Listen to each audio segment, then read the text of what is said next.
Hello, everyone, and welcome to the latest edition of the NOFAS webinar series, Fetal Alcohol Spectrum Disorders, Legislation and Advocacy Overview and Training is our presentation today. Thank you for joining us. Just a couple of notes before we begin. We are going to have a discussion and question and answer period after the presentation. And if you look at your GoToWebinar panel, you can raise your hand by clicking on the icon in your panel, indicating that you do have a question or you'd like to make a comment. So as anytime during the presentation, go ahead and click on that. Now, if subsequently your question is addressed, you can just click on it again and bring your hand down. But that'll help us when we get to the end of the presentation to go through as many of the questions and comments as we can. There's also a chat feature, so if there's some issue where you can't hear or another quick point you want to make, you can always type out a little note to the presenters, and we perhaps can see that during the actual presentation. So, and I think we can all agree it's a very important time in our field. I think there's a lot of anticipation about progress, looking at the recent progress that has been made and what we can all accomplish. We can only do that really collectively together, so advocacy is paramount. Today's presentation for some of you will be just an introduction to the whole idea of advocating for this cause or any cause and how you might do that. For others, you've been doing this on this issue or other issues for many, many years. Still, I think it'll be very helpful for you to hear the current federal response to FASD, what's on the horizon, and what are some of the next steps that we can do together. And lastly, if you missed something today, or you have to leave early, or there's something that you thought was particularly important and you'd like to share that with your organization or with others, the entire presentation will be archived on the NOFAS website. Probably by tomorrow, and we'll send out a note with a link to everyone who registered. So you'll be able to go back and take a listen or share it with others, or play it for your staff members or others.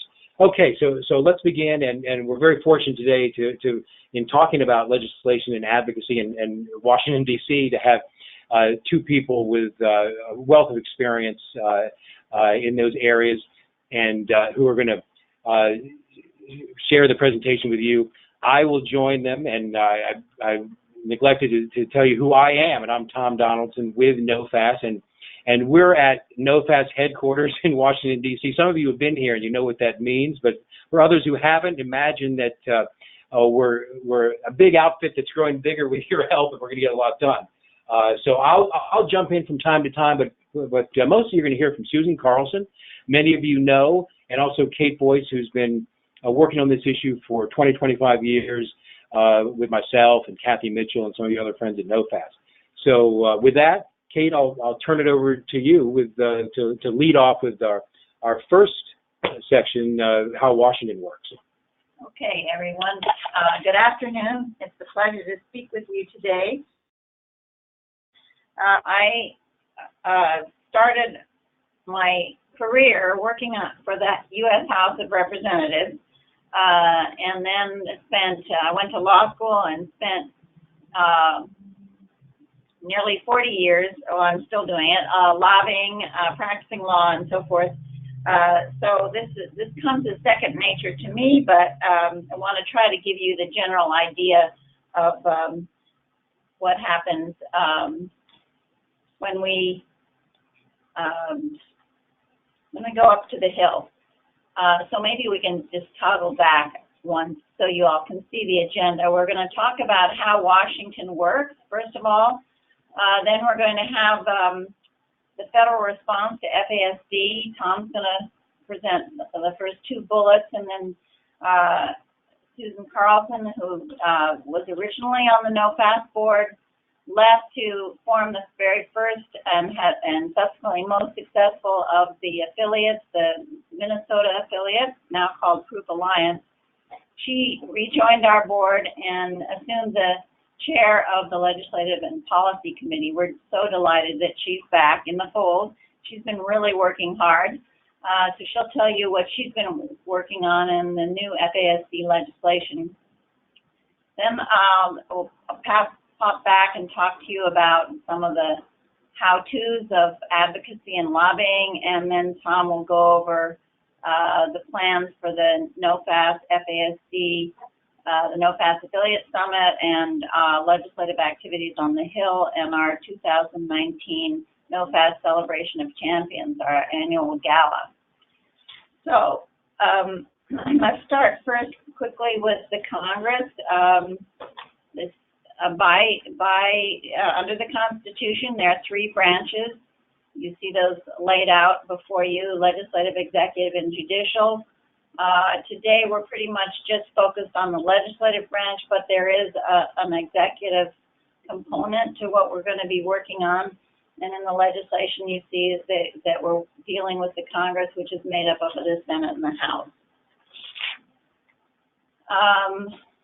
In the legislative arena, the legislature, the Congress, works really in 2 paths. They have most of the standing committees are authorizing committees. They authorize legislation that gives the permission to design and implement programs. And then if the program, usually the legislation will create a program for a certain number of years.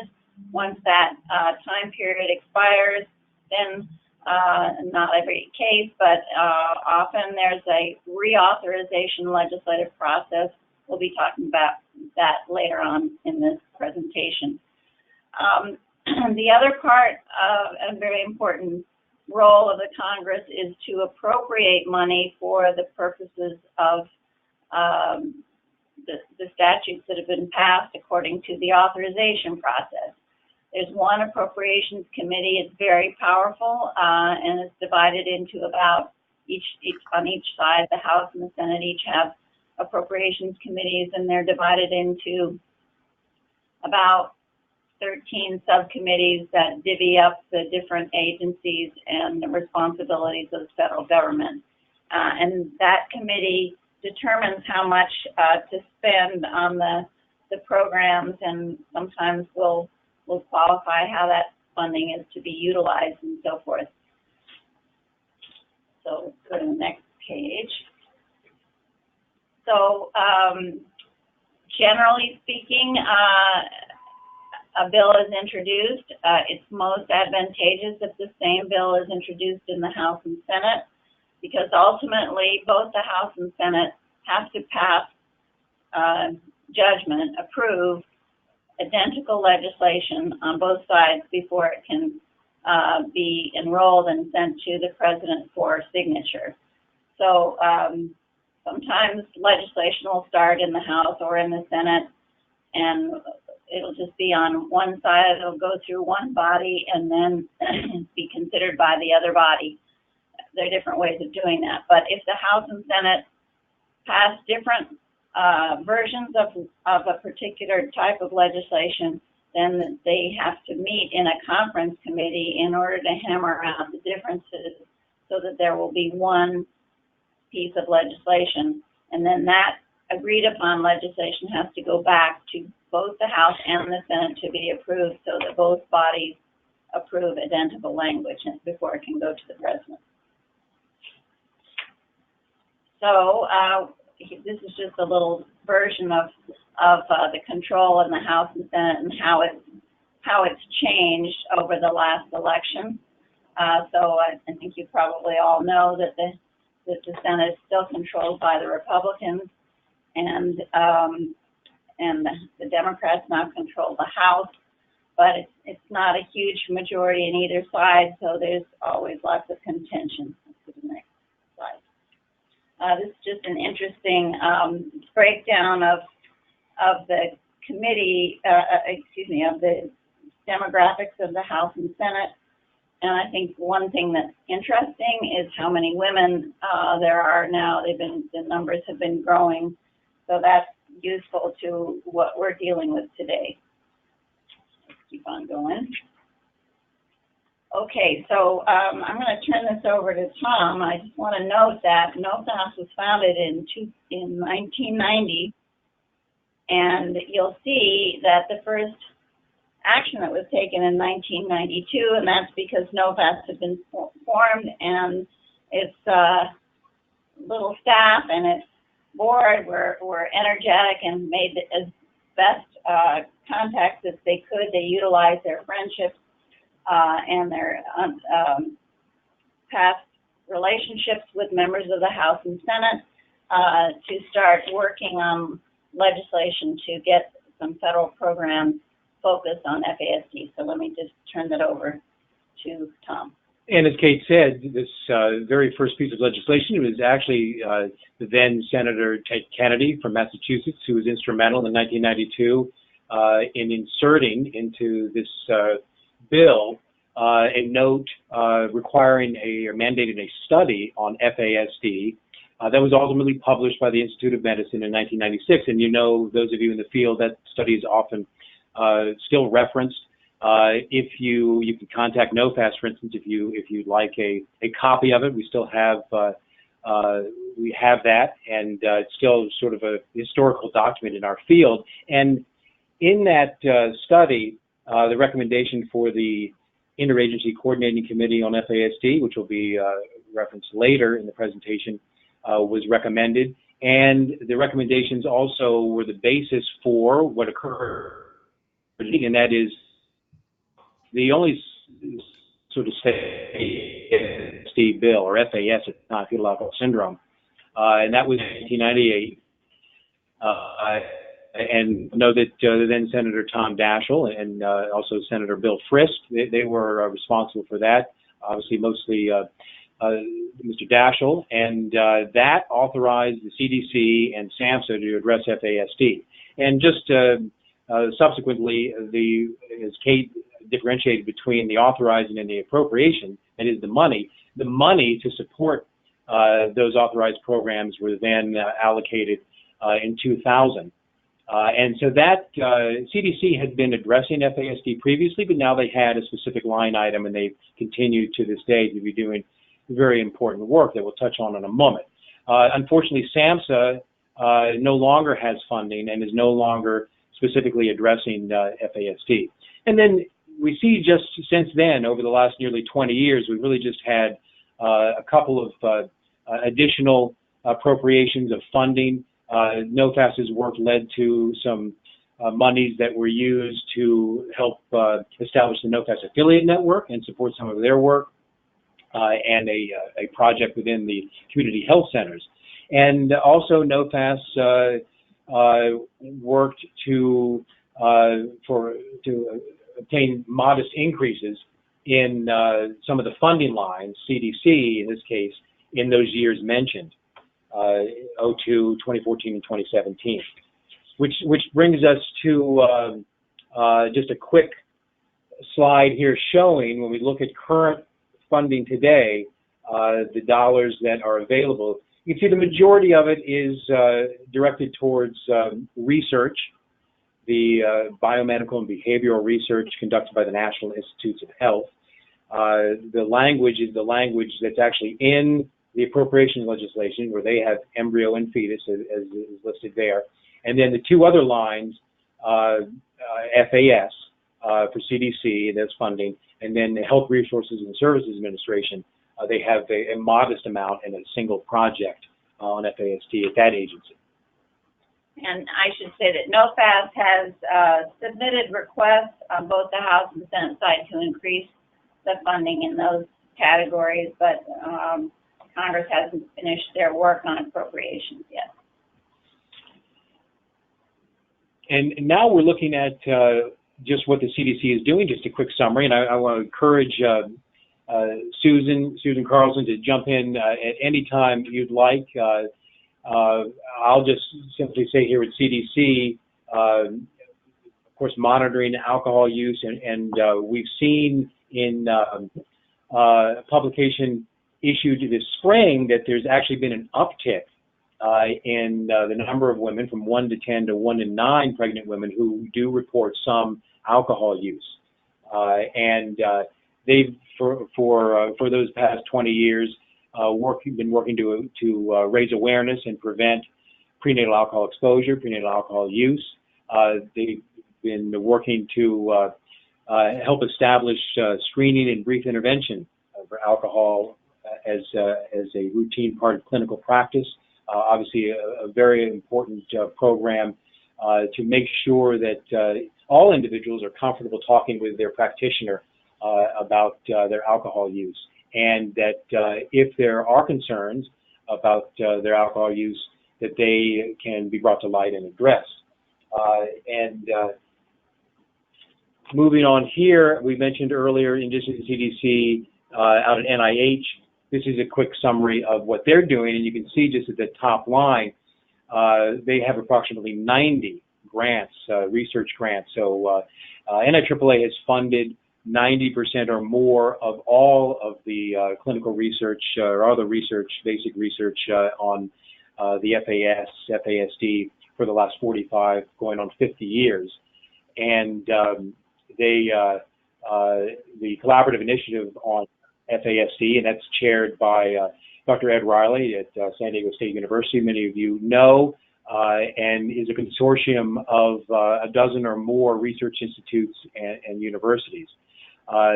Just the third bullet there, Dr. Phil May and team have for over 10 years been addressing FASD prevalence, highlighted by the publication a year and a half or so ago in JAMA, the Journal of the American Medical Association, emphasizing the significance of FASD prevalence rates. And Susan, I will turn it over to you. You've been very much involved in the Interagency Coordinating Committee on FASD. Thank you, Tom. I'm really delighted to be on this webinar today, and also to be a part of the effort on the national level and the policy that we're talking about today. So I just want to thank all of you that are listening, and those that'll listen when it's put on the website. Yes, I don't know, I got involved in this issue in 1997 through my work in Minnesota in the courts, and also I was First Lady. But I also, prior to that, before my husband was elected governor, I also lobbied in the state legislature for school districts, and I worked in the legislature. So I've always been interested in public policy, and I really feel that this is an issue that screams for public policy, which includes policy and funding. And so through my work with the Interagency Coordinating Committee, I was on a work group. They had a number of different work groups, and I was on the Justice work group for, oh boy, I think I started in 2001. And so it gave me a good glimpse into what the federal government was doing with this issue. And I also did trainings around the country of judges, because we put together a judges bench guide. And I think it was through those experiences you became aware that this was really, there was a need for a federal bringing together, if you will, the national policy, and in providing more resources to the states and to other groups around the country. So it was last year, I've been on the board for just about a year, and I really wanted to work on the national policy. And so I'm back on the board, and I'm just thrilled with what we're doing, and what I think we can do with all of your help. So the need for new FASD legislation. One of the things that I did when I first came on was go through and start reading the federal code. And that's, I don't know if you've ever done that, but it's not a lot of fun, but it was kind of interesting. And I discovered that you saw that we had all that good authorization language from 1998. Well, it expired. So currently there is no authorization language in the code. And so the fear that I think we have, or that if there's not authorization, that the funding could go away. And my son-in-law works for the Department of Defense, and their agency has been told that if it isn't authorized, then it's not going to be appropriated. So I think the time is right for this issue, particularly with the research that has gone on over the last 20 years and the new prevalence, to make a big push with Congress to have a comprehensive plan. And we're not starting from scratch, because we had, there was a bill that was authored by Senator Murkowski and Senator Klobuchar 4 years ago. So that's where we started. And maybe Tom can, the funding particularly, and we can go back to the previous slide because I didn't deal with the funding, but funding has, as you can see from the prior slides, has gone down. We had, if you all recall, if you've been in this business for very long, we had the FASD Center for Excellence. And there was about $9 million that went to that, and that was through SAMHSA, and that is gone. So there's been a decline in the funding, but yet there's greater recognition of what the problem is. So I think that realization really makes our more important going forward. So, and let's see, the alcohol-related prevention and treatment programs, and Tom can talk a little more about this, but we're seeing that with the opioids, that they're going more towards the opioids, and we've tried to get some language in during the last year to bring in fetal alcohol, but there was not. They call it disease specific, and they were not interested in doing that at the time. I think with this effort that there'll be more education and more understanding how important, when you're screening for opioid exposure, that prenatal alcohol exposure is probably one of the most important things you can do, because we know that alcohol causes more harm than any other drug. So this is the legislation we've been working on since, I believe, the beginning of the year. And it's been an interesting education process for me, especially because I've not worked on the federal level. I've been, I've worked on the state level. But this is the basic bill that we proposed and gave to Senator Murkowski and Klobuchar's staff.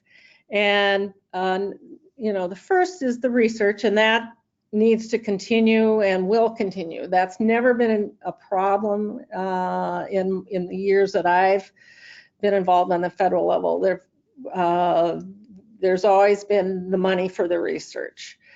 Number two, I think particularly for the affiliates and the states, is we need to build capacity in the states, because as I traveled around the country, that there are a lot of states when we would do training, and judges would say, well, we don't have diagnostic capacity. And so why are we training if there's nothing that we can do about diagnosis? So this number two, I think, is really critical, to give some grants to states for both prevention and intervention. And they need to create a strategic plan, and they will, and there's a state advisory group that'll help in deciding who gets different funding in the state. But I think our experience in Minnesota, that if you build capacity, you can make a difference. And and we've done that, and I think that needs to happen throughout the country. And number three is community partnerships, because as we know, this is an issue where you have different you've got education, you've got child protection, and you've got different community partnerships that are dealing with children, but maybe they don't understand FASD and how it would relate to their program. So this would give funding for partnerships to integrate FASD into the programs and services, which I think is critical if we're going to make an effort going forward, integrating all of this into the existing systems that we have out there. And then number 4 is, I think, huge, because we can identify all we want and diagnose all we want, but if we don't have professionals who understand the disability, we're just shooting ourselves in the foot. So this provides funding for best practices, for training for professionals to identify, screen, and understand the needs of those with FASD. And then, as we all know, as youth transition becoming adults, they need these transitional services. So there's a section on that. And then we're re-establishing the Center for Excellence, and that would be the go-to entity for the different building blocks that we see in this proposal. So if you create a best practice, the Center for Excellence could be the technical assistance for those best practices, and so what we're doing is we're not recreating different things all over the country and losing it, but sharing the wealth that we learn through the process. And then finally, the ICC-FASD has been a remarkable group through the years and was responsible for the changes with the DSM-5 and the NDPAE. They've done a lot of wonderful work, but they are not authorized and they're not funded. So we're strengthening the ICC-FASD. So the FASD, this is really exciting, and Tom can also talk about this in a little more detail, but in our work, and this was, I think, through a connection with Kate's, there's a planning office with the Department of Health and Human Services, and we met with them this spring, some planners, and they are putting together a white paper that probably will come out in a year, but it's going to be the state of what is the state of FASD in this country? What are the resources? What are the barriers? What are the policies that need to happen? And they're convening a technical expert panel on February 12th, and I'm very fortunate to be part of that panel, and I'm really looking forward to it. But I think what that will do will buttress what we're doing on the legislative level, because they will have put together what we will need also to sell our legislation. Tom, do you have anything that you wanted to add on the expert panel? Well, I couldn't agree with you more that it's such an important opportunity to emphasize the department's interest in this issue, their recognition that of its significance, and I think that coupled with the efforts on Capitol Hill, I think we can all attest to the fact that we can be very compelling as we talk about FASD, but then our audiences sometimes never hear about that from anyone else. So this is an example where you have not just one voice, but the important agencies, CDC and others who are doing good work, and then headquarters itself also saying, hey, we got to look into this. So. Right. Let me just add that I think of course, there's no guarantee, but the fact that HHS on its own is conducting this analysis and to look at gaps and so forth could be incredibly helpful to the legislative process that we're hoping that we're rolling out soon, because the agency would have input anyway into the legislation, but if they already have done some analysis and can see that there are some areas where some statutory language would be helpful, that we didn't pick up or hasn't been in previous bills. That could be very helpful. I think it's ambitious to think that we could get legislation passed in one Congress, which is 2 years, and especially since we're rapidly rushing through this first session of this Congress. But if we are all working together and swimming in the same direction, maybe we'll actually get to the other end of the pool without drowning. Yeah. In case I failed to mention that now the bill is in the court of the staff from Murkowski and Klobuchar, and we're waiting to hear back from them, hopefully by the end of this August recess. So, and I don't know if we're going to talk about that a little more in detail, but that's the status of it now, and we'll hopefully hear soon. Okay, so now we're going to talk a little bit about advocacy and lobbying, and it's my view. Of course, I've been a professional lobbyist, so I have a dim view of this of this page. But nonprofits rightly should be concerned that they don't engage in too much advocacy because they are tax-exempt organizations, and federal funds, if they receive federal funds, those federal funds can't be applied to any kind of lobbying. So there's a little carve out. But basically, what advocacy is educating and enlightening on an issue and providing your expertise and so forth. Lobbying is actually being specific about legislation that you want your legislators to consider and act on. So that's basically the same idea here. You sometimes hear about grassroots. That's sort of like a bank shot if you play pool. It's talking.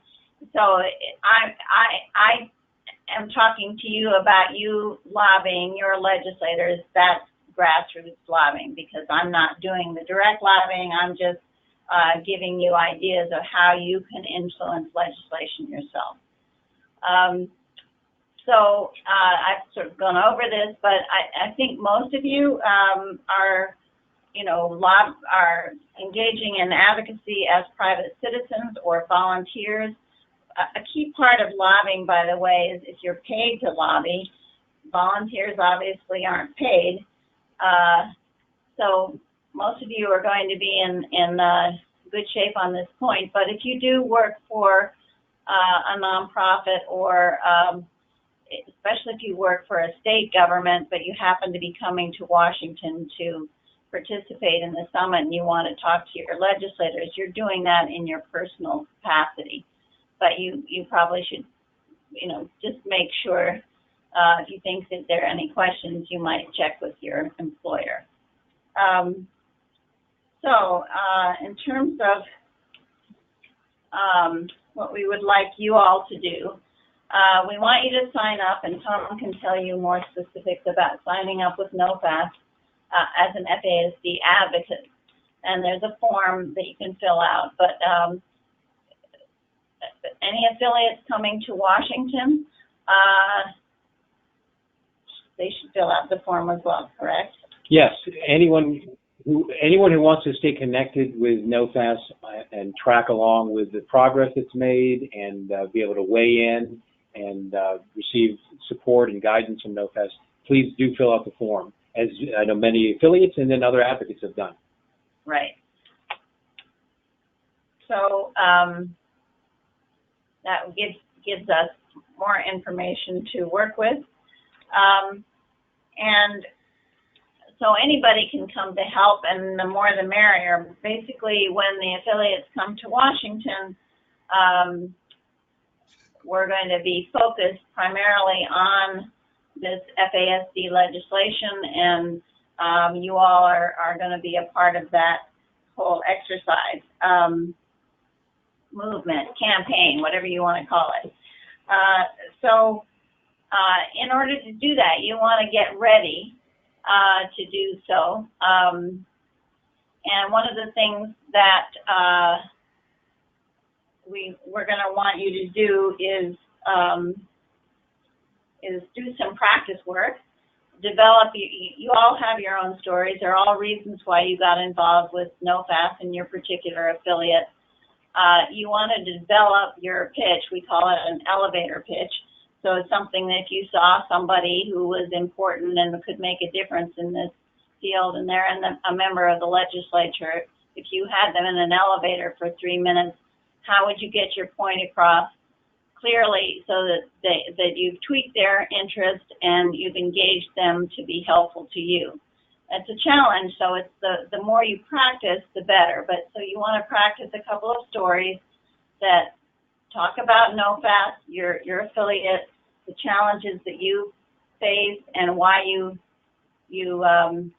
joined your affiliate, and that you know from personal experience there are inadequate resources for you to do what you're trying to accomplish on behalf of your affiliate, and that's why you're in Washington to try to rectify that situation.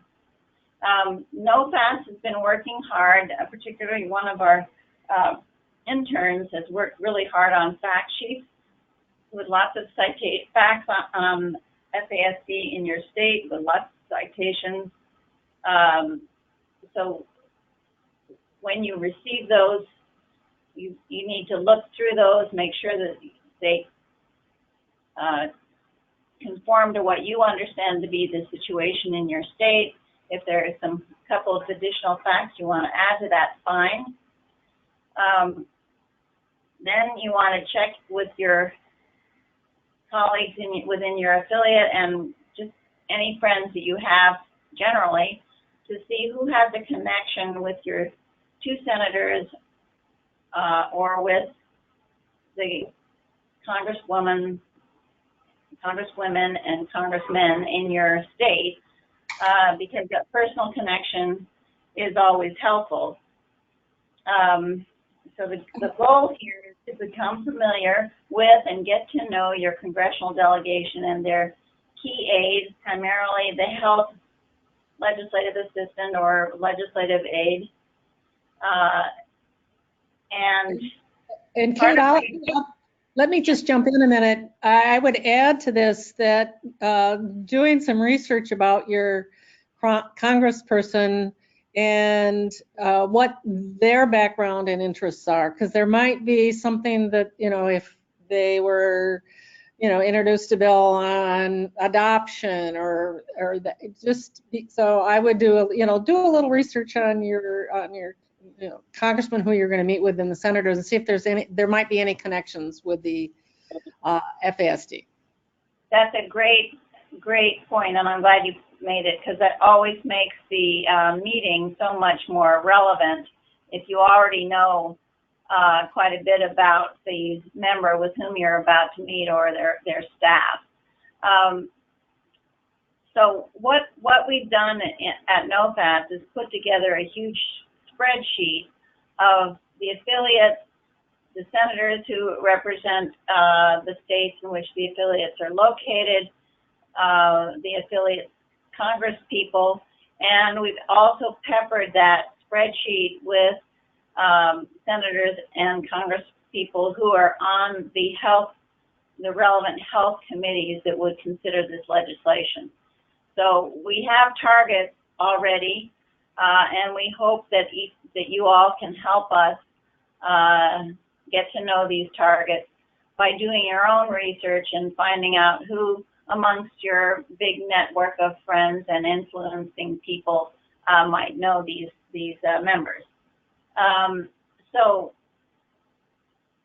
we will be sending soon an email out with information for the purpose here, but basically what we want you to do is get in touch with your senators and congressmen, tell them that you're who you are, what your affiliate does, that you're planning to come to Washington to advocate for legislation, and you would like to meet with them when you're in Washington. You would like them to consider co-sponsoring this legislation, and you would like to invite them to NOFAS's annual celebration. So that text will be out there, and then you can add your own information to the email. I just want to add here, and I know it's late in August, but they're home right now, so, and it may be too late, but you might have a chance to do some meetings during the August recess as well. Correct. Good point. So when you are preparing to come to Washington, you want to have your findings, which NOFAS is prepared. You want to develop your own talking points. The legislative requests are going to be to co-sponsor the legislation.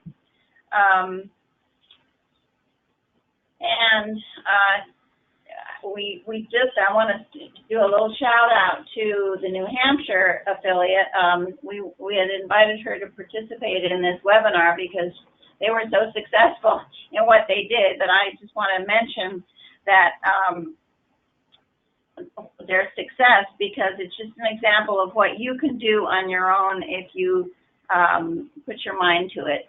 They, two women up in New Hampshire, one is an OBGYN. They've been involved with NOFAS for a while.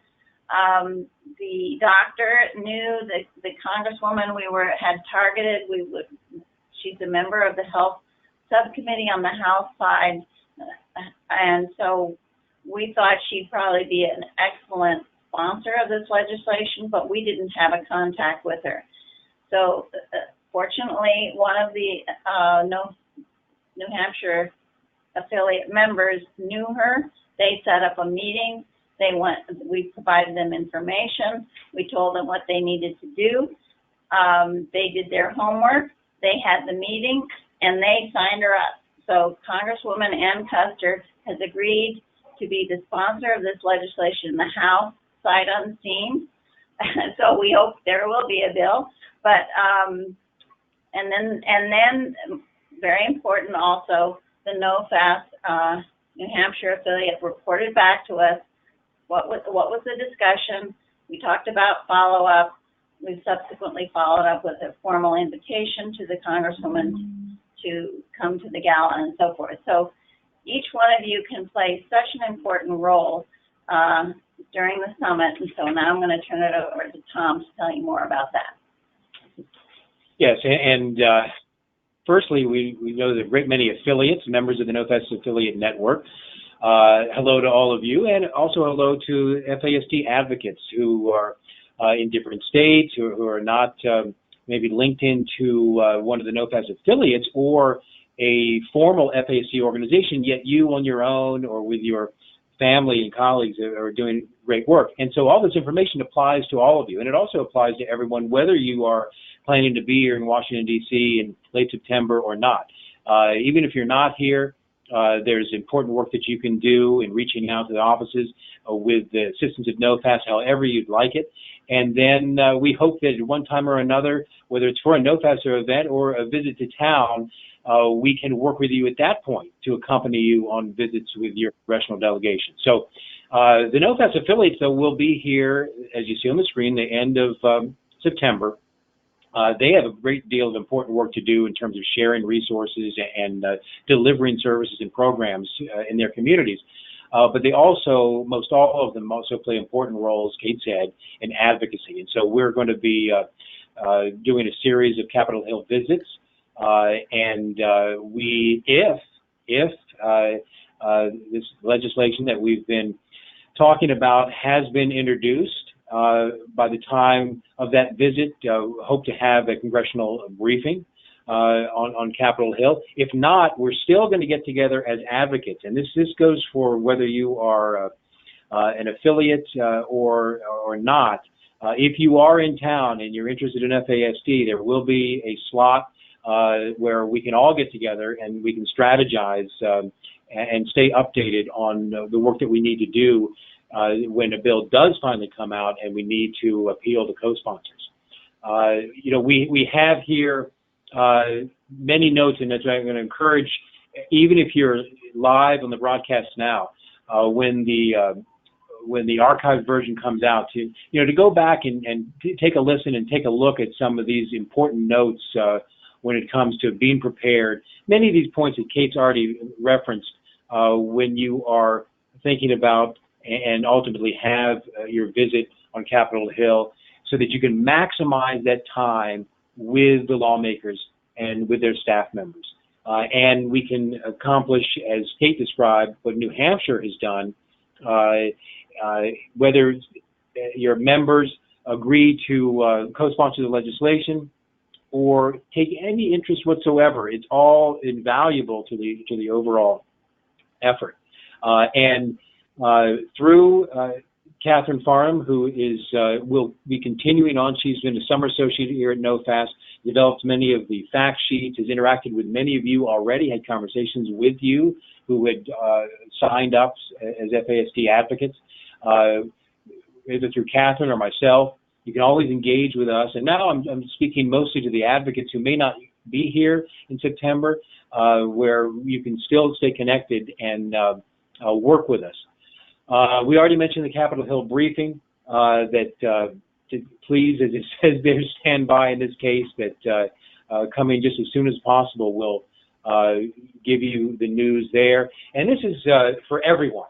If you're in town, we want you to attend, and it's part, as Kate said, of your meetings and your communication with members and their aides. We want them at the table too. We'd love to see tables of affiliates, advocates, and their congressional delegation all sitting together to really be able to talk in depth about this issue, what is needed, children and adults, what they need to succeed in a setting where we're all together focused on FASD. And so you see here there that Wednesday, September 25th, we're at the National Press Club downtown in Washington.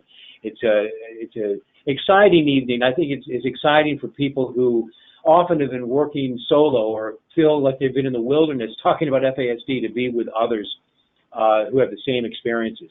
So we'll be gathering there, and this is a fundraiser for NOFAS. Keep that in mind. I mean, NOFAS, it's a challenge every year to maintain our budget.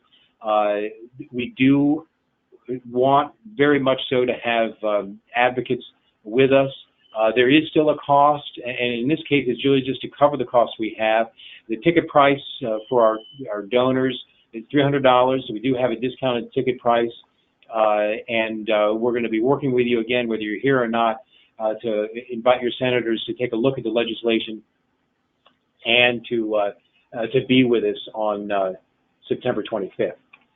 Okay, we've come to the end of the formal presentation, and now is the opportunity to sort of continue the discussion and allow anyone who's attending to share a comment, ask a question, sort of try to get a discussion going. You can, if you look again on your control panel, and there's a little orange arrow if your control panel is not fully revealed or opened. Hit that orange arrow, and then you'll see where there's a hand that you can click on, which raises your hand and lets us know that you'd like to be unmuted and you'd like to jump in and make a comment. And so our good friend Lee Tenku Lepper has indicated that she'd like to join, and we're thrilled to have you, Lee. So can you hear me, Tom? We can. Okay, great. So I noticed that there was this FASD advocacy form that is available on the nofas.org website. I wanted to know if you could help me find that form. I looked at the policy legislation page on the website, but maybe you could direct all of us to where that form is that we could complete. Yes, thank you, Lee, for that. And Lee, who's the founder and chair of NOFAS Missouri, and a great many important papers and interventions and outreach, and former member of the NOFAS board and the chair of the NOFAS affiliate network. We look forward to seeing you in September. And yes, what we'll do is we're going to send a link out, as I mentioned, to the the archived version of this presentation. And with that email, there will be a link to the form. Great. So everyone can please just jump in there. It doesn't obligate you to anything. It's really helpful to NOFAS, though, to be able to see where the advocates are and to strategize and work with you to support the legislation and other efforts. So great. Thank you. Thank you, Lee. Thank you. So anyone else, again, on your panel, you can raise your hand. And yes, Amy Hendricks, Amy from North Carolina. Welcome, Amy. Thank you, Tom. Thank you so much, and thanks for having this today. It was very, very helpful. I have two questions. Actually, thank you, Lee, for asking about the form. My next question, just to clarify, I heard you guys say that individual fact sheets for each state are being created by NOFAS. And if that is the case, that's wonderful. Thank you in advance for doing that and all that hard work. When will we receive those in the event we want to add additional information? So do we have a date on when they're going to be sent out? So that's my first question. So Tom, if you could address that. Yes, thank you, Amy. We, by the end of next week, our plan is to have those fact sheets to send out, because we know there are some groups like yours, Amy, where you've done so much important work throughout the state that you'll probably have a great deal of input for a fact sheet like that. And there's, of course, other states where they've not had the chance to do that, and it may be very, very important. In either case, we felt it was helpful to have folks to have something to look at, to have something to work at off of, rather than just to ask them to create that on their own. So by the end of next week, we're going to be sending that out. Okay, great. Thank you. And then the next question about the proposed legislation, and in that legislation you guys had commented on revitalizing, bringing back to life the Center for Excellence. And I am curious, with it being called the Center for Excellence, does that mean that your proposal is to house that again with SAMHSA, or would there be other opportunities, say for NOFAS or other entities, to put in a bid to be the FASD Center for Excellence? This is Susan, and you can jump in too, Tom.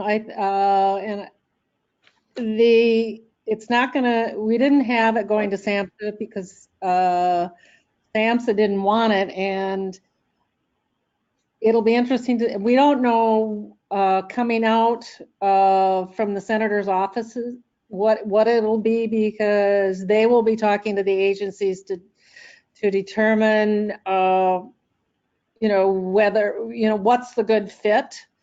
And I think, if I recall, the last version that we went through with the Senate staff, we didn't have the agency. Tom, is that your recollection? Well, as you say, yes, I think the consideration was more the HRSA, Health Resources and Services Administration, rather than SAMHSA. But as Susan says, I mean, this bill will have to be vetted by the agencies. There are lots of considerations remaining, so that it's uncertain. Yeah. But one option we have floated is that center could be established pursuant to a grant. So we'll see how it comes out. Exactly. So there would be an administering agency, but the idea is that if there's going to be a center for excellence and best practices are going to be disseminated, then it has to be the folks like yourselves who are on the line here, who have been working in this field, who have actually implemented programs and know what works, who are involved. So it's likely to be, it's publicly funded, but our hope would be that many organizations have a chance to play a role and even benefit from the support that's available. Yeah, and the language actually says an award of a grant to a public or nonprofit entity with demonstrated expertise in FASD awareness, and then onward. So we want to make clear that the funding needs to go to an entity, a nonprofit or public, that has FASD expertise.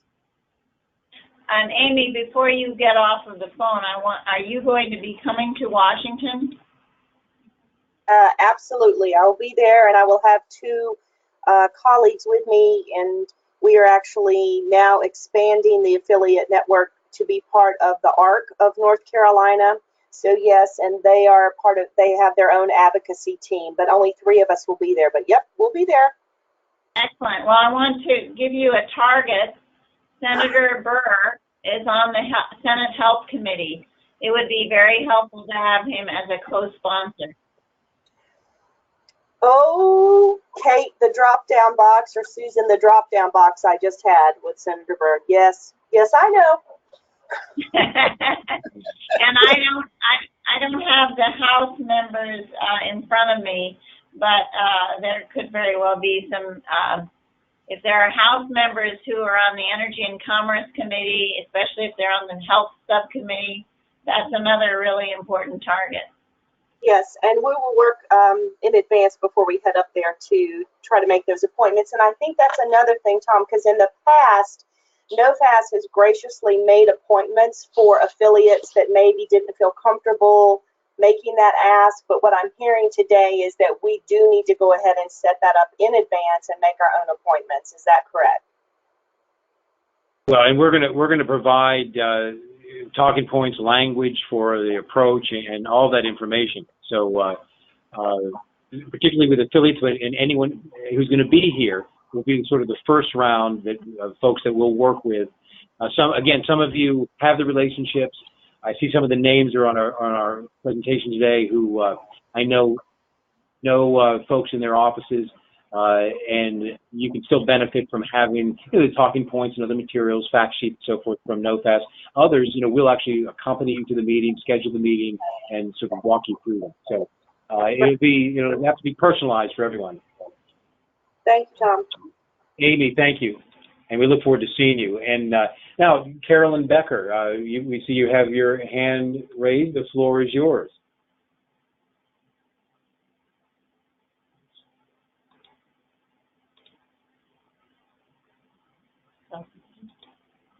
Carolyn, if you're there, we see that our dashboard shows that you're self-muted, that we can't unmute you. So if you let's see if anyone else is. Can you hear me now? Oh yeah. Okay. There you are. I am a member of the Pennsylvania statewide FASD task force, and I have a question. In addition to Ann Custer and Lisa Murkowski, are there other members of Congress, either the House or Senate, that seem to favor, that you think we can count on for some support? Well, I would say, it's a good question. I think that Senator Casey might be on the Health Committee, the Health, Education, Labor, and Pension Subcommittee in the Senate. So he'd be important. And there, it's a big House delegation. I don't recall off the top of my head whether there are members on the House Energy and Commerce and Health Subcommittee from Pennsylvania, but if there are, they're your target. Thank you. And yes, it is true that there are, in previous legislation, there are folks who are still in office who co-sponsored or who had indicated their support in the past. So, once we have a bill, and there are a number of offices that NOFAS has visited with this year, or one time or another have been supportive. So it's never enough, really. We need to continue, and it's also helpful, even if NOFAS has met with a particular office in the past, if an advocate or a member of the affiliate network or not is here, it's that much more important that it's not just NOFAS, but it's that you all who are reaching out as well. Again, telling the story of the state or the district and your own story as to why this is so important. So that we will be sharing with everyone sort of the target list, synchronized or mapped to affiliates and advocates, and anyone who is willing to support that relationship. But thank you, Carolyn, thank you for that. Now, anyone else? I see that we're coming towards the top of the hour, or we are at the top of the hour, and I don't see now. So now is your chance. If you have even a comment to make, or you just want to interject in any way, please. Now's the time to do that.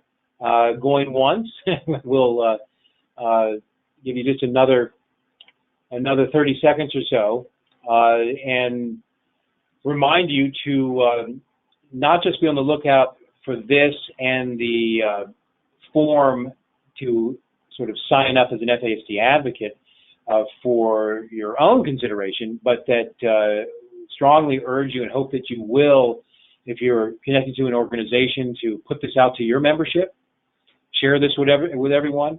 If you have activities planned for FASD Awareness Month, and it's a public gathering, a conference and so forth, if you can make time to show any portion of this or to at least reference it and point people in the direction, please do so that they can get this briefing as well and hopefully tap into what NOFAS is doing.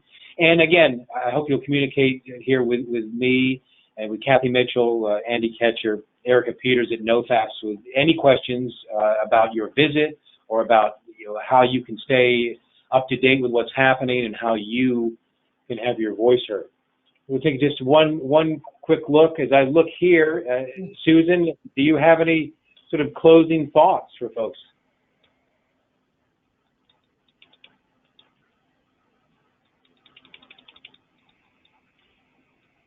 I know she does. I may have her. I hope I don't have her muted. But